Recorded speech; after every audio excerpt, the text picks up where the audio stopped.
Mrs. Fitzgerald, how old was Anna when she started donating to her sister? She was a newborn. And at 5, she started donating lymphocytes, is that correct? Mm-hmm. What does that involve? Giving blood? Did Anna agree to that? No, she was 5. So you didn't ask her if they could stick the needles in her arm? I asked her to help her sister, and she agreed. Really? Didn't 2 nurses have to hold Anna down because she was fighting so hard? Mm-hmm. So she didn't completely agree, now did she? Mr. Alexander, it's just us chickens, no showboating, please. I'm sorry, Your Honor. Force of habit. Mrs. Fitzgerald, how old was Anna the next time she was hospitalized? When Kate was 9, she got No, that's not what I asked. I want to find out what happened to Anna when she was 6. She donated granulocytes. And what's that, more needles? Yeah. And did you ask Anna if she was willing to donate the granulocytes? Her sister needed them. She was the only match. But did you ask her?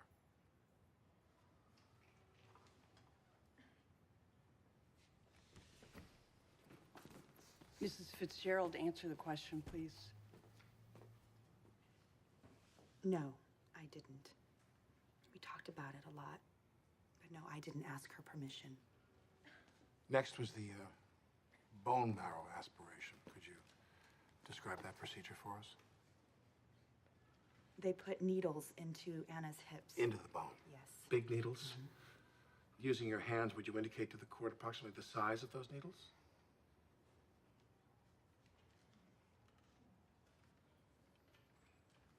It's a tough procedure. Am I right? Anna had to be hospitalized afterward. Yes. For how long? 6 days. There were some complications. I see. You add it all up, it's not so innocuous, is it? It's tough to hear it all hashed out that way. I don't see the point. The court's well aware of the family's medical history. Of Kate's history, Your Honor, but not of Anna's. Fair enough. Proceed. Mrs. Fitzgerald, looking back and only taking into account Anna's well-being, do you think it's reasonable to conclude that you might have taken this too far?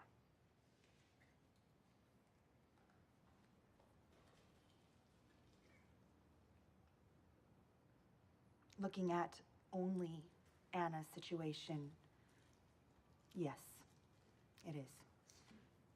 But I have to think about my entire family. But Kate comes first. Kate's the sick one. So this is a triage situation, compromising one child's health on behalf of the other. Mm-hmm. So where's the line? For Kate, it's life or death. Not for Kate, for Anna. Remember, she's why we're here. Yeah, but that's a trick question, because Anna isn't the only person in this equation. And if we were looking at it only from Anna's situation, sure, it is brutal. I mean, who wants to be stuck and poked and prodded by needles? And you can look at me and you can say how awful I am for doing that to my child. And you know what? It is awful. But it's not as awful as putting your child in the ground. So you stand up for your family. It's my job. And you stand up for Kate. I do. But the real question is, who stands up for Anna?